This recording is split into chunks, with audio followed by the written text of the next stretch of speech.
Hello बच्चों, let's read the question. So the question here says that which one of the following element is essential for the growth of pollen tube?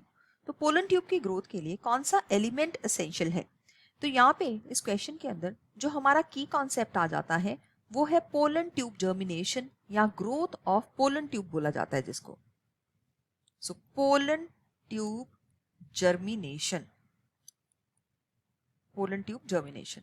तो इस case में हम देखते हैं कि जो पोलन ट्यूब है वो किस तरह से अपना रास्ता बनाती है through the solid part of the stigma. Solid part of the stigma, क्योंकि ये स्टिग्मा के ऊपर जो पोलन ग्रेन है वो गिरता है. तो इसका एक स्कीमेटिक डायग्राम देख लेते हैं हम यहाँ पे. दिस इज द स्टिग्मा, यहाँ पे ये है स्टाइल और इसको ओवरी तक पहुंचना है पोलन ट्यूब को, क्योंकि ओवरी के अंदर जो ओव्यूल है उसके अंदर है एम्ब्रियो सैक और उसके अंदर है एग. तो यहाँ पे ये इस तरह से पोलन ट्यूब है जो वो बनाती है through the germ pore. Germ pore वो एरिया है एक्साइन का जहाँ पे स्पोरोपोलिन मिसिंग होती है. तो हम देख सकते हैं कि पोलन ट्यूब जो ट्रैवल करती है इट ट्रैवल्स इंटरसेलुलरली. इंटरसेलुलरली तो सेल्स के बीच में से ये ट्रैवल करती हुई जाती है इंटरसेलुलरली. एंड दूसरी बात जो है ये chemotropically along the concentration gradient of a chemical.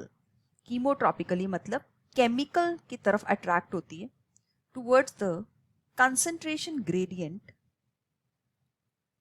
Of a chemical, और उस केमिकल का नाम है कैल्शियम बोरोन.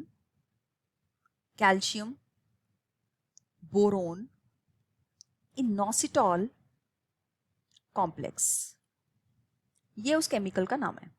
तो यहाँ पे हम देखते हैं कि नो डाउट कैल्शियम इसमें है, लेकिन ग्रोथ के लिए स्पेसिफिकली यहाँ पे बोरोन की जरूरत होती है.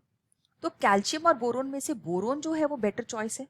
तो हम इस पार्ट को, जो सेकंड पार्ट है इसका, दैट मीन्स जो ऑप्शन बी है इसको करेक्ट आंसर मार्क कर लेते हैं, वाइल बाकी ऑप्शंस को हम रॉन्ग मार्क जो है वो कर सकते हैं. राइट.